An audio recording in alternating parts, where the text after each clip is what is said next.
Hey guys, and welcome to my first official video for my channel. Today we're going to be talking about things that will last longer than 30 seconds. Today we're going to be talking about my top 10 films of all time. Now, this list was actually a lot easier to make than my top 10 albums of all time, but we'll get into that in the next video. But for now, let's talk about some films. Number 10 on the list is The Empire Strikes Back, which was the 5th episode in the Skywalker saga that was released in 1980. When A New Hope came out in 1977, it was an absolute gigantic success and brought the sci-fi genre to the forefront of cinema at that time, which before it really wasn't that big of a conversation topic amongst filmmakers, but Star Wars really brought that to the forefront. Empire took the characters to emotional and psychological lows in this film, which was a really big risk for the creative team. When I was 10 years old, I used to go to Blockbuster all the time and rent the Star Wars films. That was how I got introduced to them.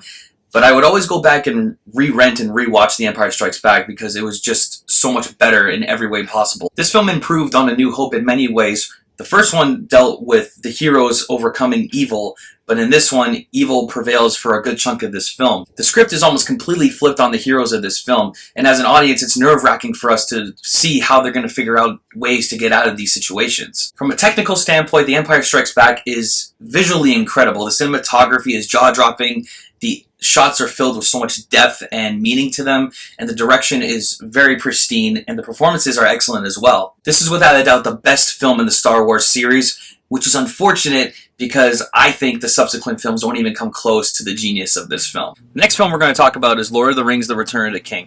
Now, if we're going to talk about perfect trilogies with satisfying conclusions, the Lord of the Rings trilogy best be at the forefront of that conversation. I remember back in 2003 when my grandfather owned all 3 of the Lord of the Rings films, and I went to his house one weekend, and we watched all 3 films over the course of the weekend, and I just remember my young self being totally astounded by what I was watching. Like, these films absolutely transcended the fantasy genre, and I was hooked from beginning to end. The Return of the King is the perfect culmination of the first 2 films, with jaw-dropping cinematography and direction. Howard Shore's musical score has always been the backbone of this series, and the way he maneuvered around this film in particular has always been mesmerizing to me. I think this is the best work he's done over the course of the 3 films. This film brought the characters to even darker places than they've ever been before.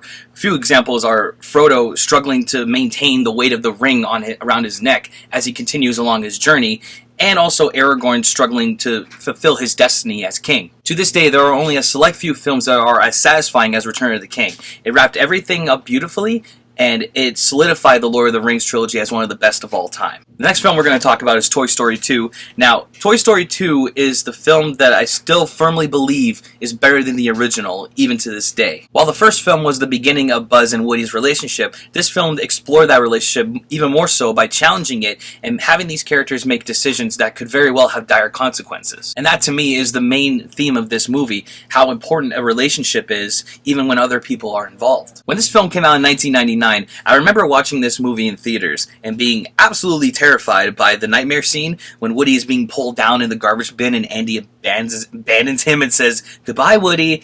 That scene fucked me up as a kid. I'm not even gonna lie. To me, Toy Story 2 solidified Pixar as a force to be reckoned with in the animation world. Toy Story 2 was only their 3rd film after their inception, and they showed how incredibly capable they are of creating really emotional stories and thought-provoking stories as well that had humor that was suitable for both kids and adults. The other thing that Toy Story 2 did that was excellent to me was the introduction of many new characters such as Jessie, Bullseye, and Prospector, which helped with the character development of our already established characters, which is the most important thing for new characters to do in any film.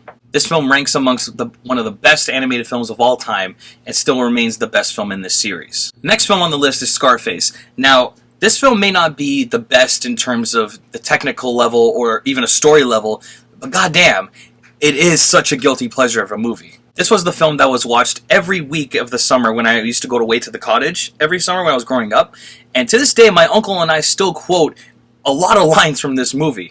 Do you know what a hustler is, Frank? That's a pig that don't fly straight.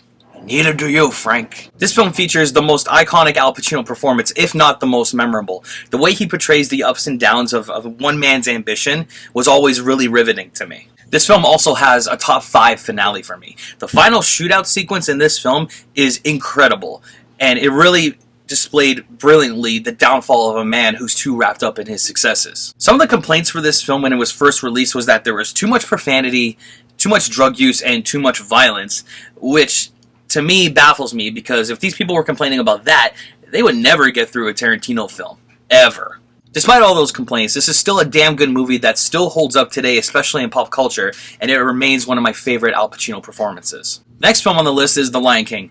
Easily one of the greatest animated films of all time. Easily. This was the movie that made me appreciate Shakespeare with its lighthearted approach to the story of Hamlet, and even despite all the liberties that they took with the story, it still retained the emotional core of that story. To this day, I still think The Lion King features some of the best voice acting in animation, particularly from James Earl Jones and Jeremy Irons. James Earl Jones' performance as Mufasa is filled with so much grace and authority that you really felt his presence on screen whenever he was on it.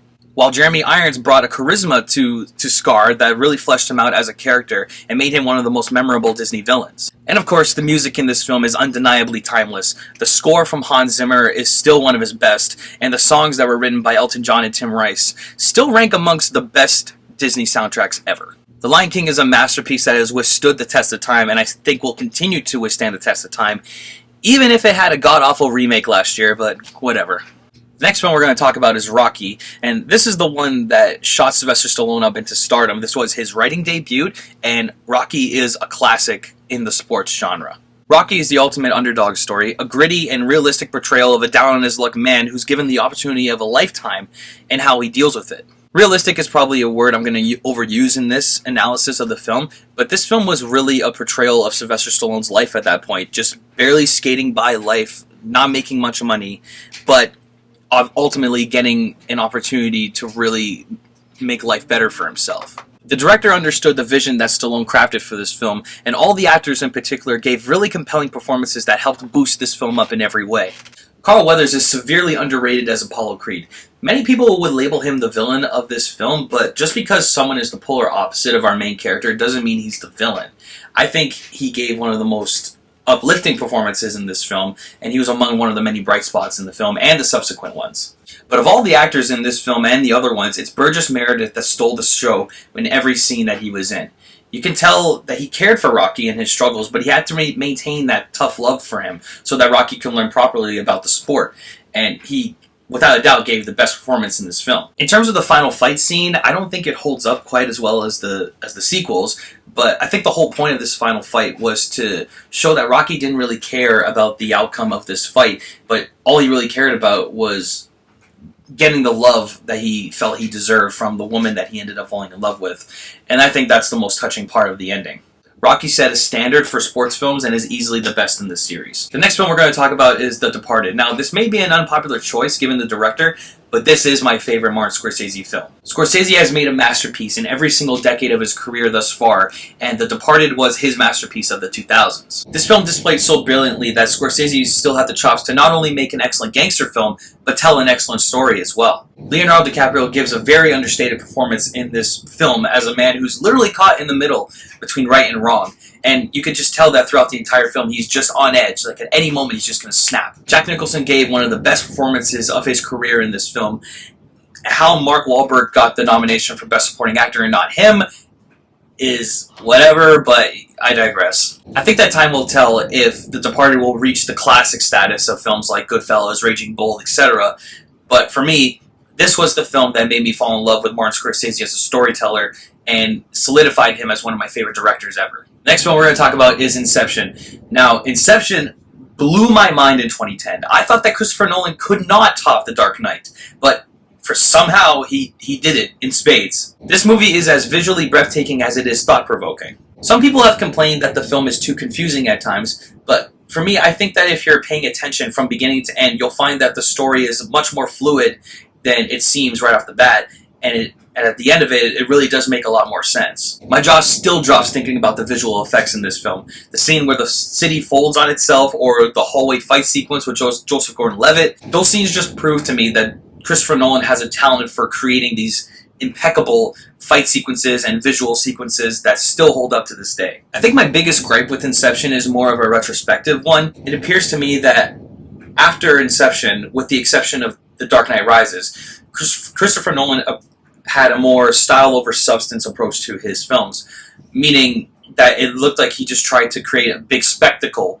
over focusing on the storytelling, And I think that started with Inception, but that's not to say that the story of Inception isn't fantastic or anything, but this is definitely the film that you can tell he was really going for the visual storytelling rather than the dialogue and the characters, etc. Inception was the beginning to this approach, but it still remains my favorite Christopher Nolan film, as the story is still captivating from beginning to end, and I think it will remain that way for a long time. The next film is Saving Private Ryan. And Saving Private Ryan is, without a doubt, my favorite Steven Spielberg film. You could talk about Jaws, Raiders of the Lost Ark, Jurassic Park, E.T., etc., but Saving Private Ryan, man. To this day, I don't think I've ever seen a more realistic depiction of World War II. In fact, when this movie was released, many veterans who went to go see this film had to leave early because it triggered their PTSD, and that just shows how realistic this film actually was. The cinematography in this film is still breathtaking. There's this grainy texture to the camera shots that makes it look like it came straight from the 1940s. We could talk about Tom Hanks' brilliant acting all day long, but the real standouts for me in this film were Edward Burns and Jeremy Davies as Rybin and Upham. Rybin is the moral compass of this movie that really questions the mission the most. Why do 8 men have to risk their lives to save one guy? And I think he portrayed that excellently. Jeremy Davies portrays a man who's experiencing the front lines of war for the first time, and we see a lot of events in this film from his perspective, and it really just hammers home like the real horrors of war. I know that many of you may disagree with me, but Saving Private Ryan is easily Steven Spielberg's finest film, a true masterpiece in his legendary filmography. How Shakespeare in Love won Best Picture over this one is literally one of the biggest travesties ever. Now, if any of you know me, you knew what number 1 was going to be even before this video started. Pulp Fiction is Quentin Tarantino's first masterpiece, the film that really got people paying attention to him. I bought this film on DVD at a Max at Sabo Beach one year as a teenager, and I remember vividly telling my dad that this was the greatest thing I'd ever seen, and it still is. This movie taught me so many things about filmmaking. It taught me that stories don't need to be told in a linear fashion, and it taught me that films can still be entertaining as hell when it's just a lot of talking and not so much action. Tarantino understood how to push the boundaries of film because his knowledge of film was so vast. He's one of the few directors out there that you can tell of his love for cinema in the films that he makes, because he just puts everything he has into them. The performances in this film are also all really incredible, especially Samuel L. Jackson, who received his sole Oscar nomination for this role. Another travesty in the film industry, because he is easily one of our greatest living actors. Every line of dialogue seems fresh and fluid when the actors say them, and it's the performance of this dialogue that moves the film along at such a brilliant pace. Pulp Fiction is without a doubt a very essential film in cinema history, and it sits very comfortably at my number 1 spot in my top 10 films of all time. Well guys, there you have it. Those are my top 10 films of all time. Thank you guys so much for watching. Stay tuned for my next video, which will be my top 10 albums of all time. Please hit that like button. Please hit that subscribe button. Please hit the bell icon to keep up with all my videos. Until next time, I'll see you guys later.